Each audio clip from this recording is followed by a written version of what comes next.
We're here at the PDAC 2019 again. I'm very happy to have with me Mr. Jeffrey Christian of the CPM Group. Jeffrey, thanks a lot for being on the segment today.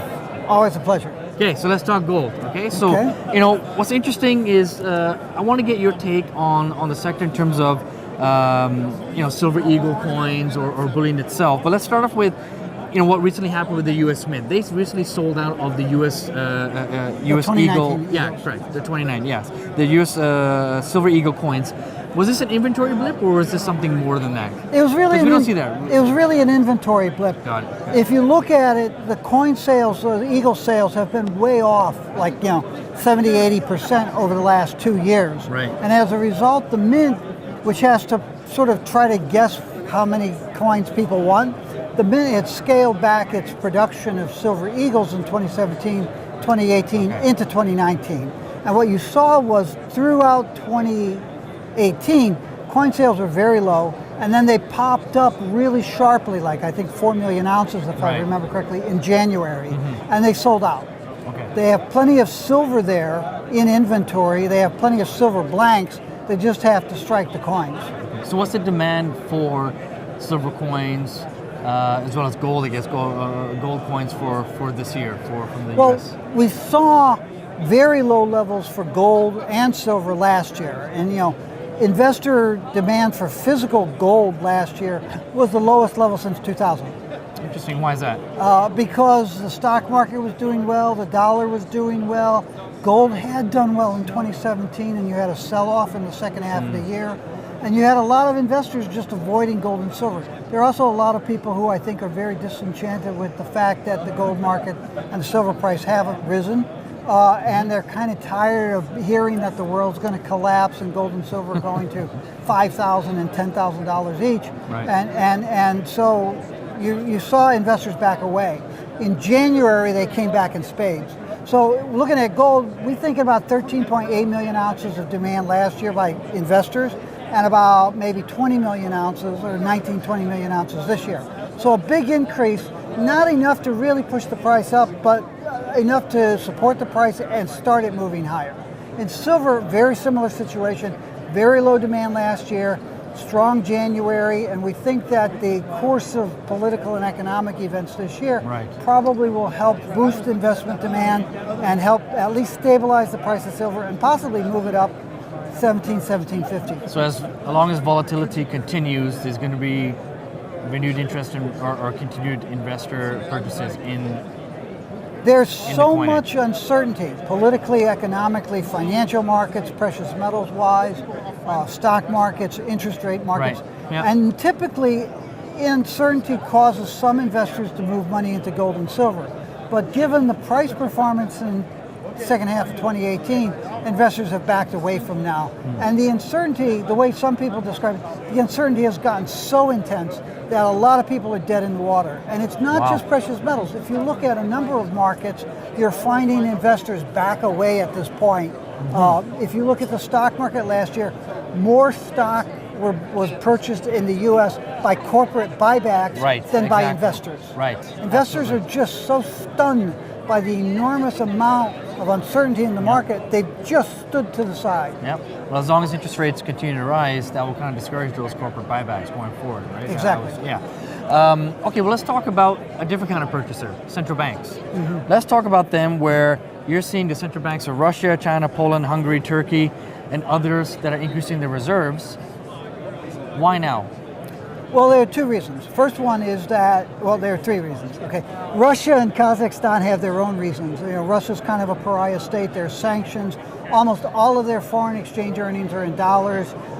So they want to sterilize their dollars as they're coming in, and they're converting it to gold. Right. Other central banks have a radically different view. But they are trying to diversify their portfolio. Most, on average, central banks have 62% of their monetary reserves in U.S. dollars. So they're buying euros and yen and Swiss franc and gold and other things to diversify their portfolio, their monetary reserves. That's factors 1 and 2, or 1A and 1B. The other factor is that central banks are very price sensitive. So when the price of gold started rising a couple years ago, late 2016, 2017, into early 2018, central banks pulled back. Yeah. When investors stopped buying and in fact started selling some, the price fell and central banks said, okay, I wasn't a buyer at 1380 in January of 2018, but if the price is 1180 in August of 2018, I will be a buyer. Right. So central banks have sort of been the sponge that's taken up the slack created by the low investment demand in gold. Okay, do you expect that to continue though? From the Central banks on a long-term basis want to diversify their portfolio, their monetary reserves, and they will buy gold, but they will be very price sensitive. So if investors re-enter the market and start pushing the price up, central banks will pull back. Okay. US dollar interest rates, what's your take on that? You know, you've seen the US dollar behave strangely here in the last several months. You're seeing interest rates, you don't know what's going on there, if it's going to be another 2 hikes or another 1 hike.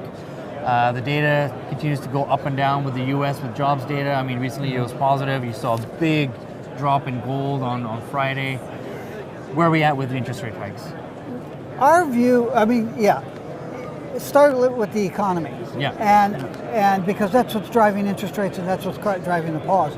Our view is that there are major problems that the global economy and the US economy are facing, but that those problems are not going to come home to roost in 2019 and maybe not even in 2018 or 2020. They may get worse, but we think that the economy, at least this year in the United States, is relatively strong. So the Fed has signaled dovishness toward raising interest rates more. But we think that as the year progresses, they will probably raise interest rates once or twice more over the course of 2019 because we think the economy will continue to be strong and strong enough that they feel that they should be, as William McChesney Martin used to say, leaning into the breeze. Yeah. You know, so they're seeing inflationary pressures, they're seeing high jobs growth and employment. So they'll probably raise interest rates once or twice. Yeah. Now, the dollar, a lot of people think primarily trades off of interest rates, and the interest rates are an important part. Right. But there are a lot of other factors that affect the dollar. Our view is that the dollar is strong. We don't see it falling 15% from where it is today. We also don't see it rising 15% from where it is. We see it moving sideways with something of an upside bend to it, simply because the U.S. economy and the U.S. political situation, for all of its problems, is actually better than, say, Europe and Japan and the U.K. with Brexit. Mm-hmm. So we think that as you look at capital flows, people will continue to invest in North America, Canada, and the United States, and that is going to require them to be buying U.S. and Canadian dollars. So we think that the U.S. dollar will stay stronger than a lot of people think. So are these headwinds for the gold price to go higher then? I mean, because you mentioned before that with volatility, with the political situation, and the economy as well, but then at the same time you're saying with the US dollar getting stronger, interest rates going higher, you know, what can we see from the gold price going forward then? It seems like there's some factors for it, some factors that are against it. Yeah, that's what makes the market interesting. Yeah. These are headwinds against gold prices, but we think they're modest, relatively weak headwinds. Yeah. You've had any number of period of times, actually about 70% of the time, the dollar and gold do not move in opposite direction. Right. And about 84% of the time, the dollar and interest rates, real inflation-adjusted interest rates, do not move in opposite directions. Right. So you can have a situation, which we've seen in the past, where you have rising interest rates in the U.S. Treasuries and rising dollar and rising gold prices, because the dollar and gold are the ultimate safe havens. Mm-hmm. Last year, investors were focusing on the dollar at the expense of gold and silver. This year, we think that they'll take a more balanced view. They'll be looking at the dollar, but they'll also be looking at gold and silver more. Okay, interesting. So let's talk about the mining sector now. Let's narrow down the focus. You know, with the precious and base metal producers, you know, what are we looking for? You know, several years ago, you saw them take a lot of large hedge positions on gold and their production. So what's been the hedge position over the last couple of years and now? I mean, has that changed? Has it been minimized, or are they still taking these hedge positions? Gold and silver producers generally aren't hedging. Okay. Is that a good thing or a bad thing? I think it's a bad thing for them. Okay. And I think it's neutral to the market. Okay. Neutral to slightly positive for the market. I think that what you're seeing in the silver market and to some extent in the gold market is byproduct producers. So base metals producers who have significant amounts of gold or silver, they're doing hedging of their metals. If we look at the companies that we advise on hedging, we're advising base metals producers about hedging gold and silver, and we're advising gold and silver producers about hedging their base metals byproduct. Because the byproducts are less important to them, and they're less important to their shareholders. So they feel that they can lock in those prices more safely than the prices of their primary product. And hedging out how many years, typically? The hedging is very short term right now, like 1 year, 18 months. Yeah. Interesting. Okay. Oh, let's talk about M&A activity. That's picked up over the last few months here. I'm not at all convinced that it's creating shareholder value. We have talked for many decades about the idea that the more profitable companies are the smaller companies that have lower costs. Right. And don't chase, they define success in terms of dollars of profit as opposed to ounces of gold produced. Right, yeah. And what you're seeing right now with these mega mergers are large companies trying to replace reserves that they're depreciating very quickly. I don't really see a lot of accretive value there. And Randgold and Barrick made sense. Gold Corp and Newmont made less sense to me. Yeah. Newmont and Barrick makes less sense to me. Yeah. What they're doing is they're building larger machines that will be harder to run profitably. Now, what will happen, and what's already happening, is that there are any number of very interesting smaller properties that will be sloughed off by the merged companies. Right. And smaller and medium-sized companies will buy those. And that's going to be very interesting, and that will be accretive of shareholder value for those small and medium-sized companies. Yeah, exactly, yeah. Interesting, okay. So what, I guess what's your outlook then for, well, you pretty much talked about your outlook, but okay, let's talk about the market snapshot. What is your current feeling of the market today? Is it bearish, indifferent, or are you bullish? We're still bullish for March, but we think that you could see something of a replay of what you saw last year and in other years. There's a great positive seasonality to gold and silver prices in the first quarter, and then they fall. And that's what we saw last year. The price went from like $12.80 to $13.80 in the first quarter, really January, and then it came off. It traded sideways in the second quarter, and it fell in the third and fourth quarter. Right, yeah. Our view is that you're seeing seasonal strength in the first quarter. It's going to dissipate between now and April. The second quarter kind of moves sideways in our view, but then we think, unlike last year, we don't think the price is going to spike down, another leg down in the second half.